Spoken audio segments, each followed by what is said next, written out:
तो दोस्तों, फ्रांस एक बड़ी मुसीबत में पड़ गया है। दरअसल फ्रांस के लड़ाकू विमान को जब तक भारत ने खरीदा नहीं था तब तक दुनिया में कोई इसका नाम भी नहीं लेता था और कोई देश इसे खरीदता नहीं था। ये इसलिए नहीं कि कोई इसे खराब लड़ाकू विमान कह सकता है, बल्कि इसलिए कि इसकी जानकारी बहुत ही कम देशों को थी और इसके ऊपर भरोसे की भी कमी थी। इसलिए लोगों ने फ्रांस के हथियारों पर बहुत ही कम ध्यान दिया। सभी देश या तो अमेरिकी हथियार चाहते थे या फिर रशियन हथियार, लेकिन जब भारत ने राफेल पर भरोसा दिखाया और इसकी क्वालिटी को पहचाना और इसे खरीदा, उसके बाद तो फ्रांस के डिफेंस कंपनीज की वाह हो गई। कहने को भारत ने भले ही 36 लड़ाकू विमान ही खरीदे, लेकिन इस वजह से फ्रांस के सैकड़ों विमान बिके। दरअसल भारत का ऑर्डर देने के ठीक बाद इजिप्ट ने 2 दर्जन से भी ज्यादा की संख्या में राफेल विमान का ऑर्डर दिया। उसके बाद ग्रीस ने खरीदा और अब हाल ही में इंडोनेशिया ने भी राफेल का ऑर्डर दे दिया है। यहाँ तक कि कतर भी बड़ी संख्या में अपनी वायुसेना में राफेल लड़ाकू विमान को शामिल कर चुका है। आपको जानकर हैरानी होगी कि इस समय फ्रांस इसी संकट में फंसा हुआ है। संकट ये है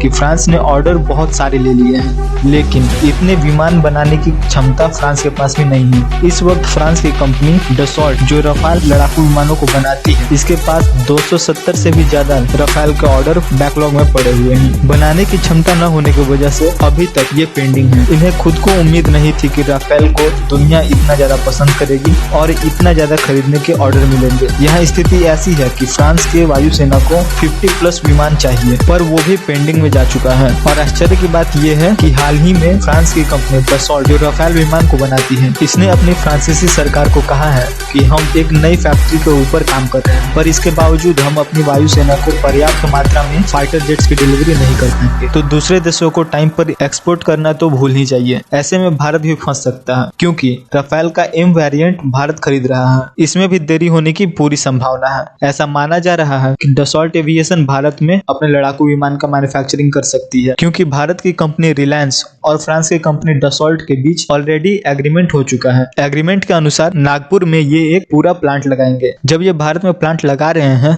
तो क्यों ना भारत से एक्सपोर्ट करने के लिए भी मैन्युफैक्चरिंग की जाए, क्योंकि इंडोनेशिया ने एक बहुत ही बड़ा ऑर्डर दिया है। इसके अलावा यूएई भी एक बड़ा ऑर्डर दे सकता है, तो क्यों ना एक्सपोर्ट होने वाले विमानों को भी भारत में ही बनाया जा सके। यानी कि एक बड़ी समस्या का समाधान सिर्फ भारत ही दे सकता है और इससे भारत को भी बड़ा फायदा होने वाला है, क्योंकि जब हम एक्सपोर्ट करेंगे तो हमारा खजाना बढ़ेगा, टैक्सेशन भारत को मिलेगा और हमारा ऑर्डर हमें समय पर मिलेगा। और अगर हमें फ्यूचर में कभी इमरजेंसी में लड़ाकू विमानों की जरूरत पड़ी तो हमें जल्दी से जल्दी लड़ाकू विमान भी मिल सकता है। इस बात पर भारत से भी ज्यादा गंभीरता से फ्रांस में विचार हो रहा है, क्योंकि फ्रांस को भी इससे काफी ज्यादा प्रॉफिट होने वाला है। तो दोस्तों, आपका क्या विचार है इसके ऊपर जरूर बताइए कमेंट बॉक्स में। Thank you very much.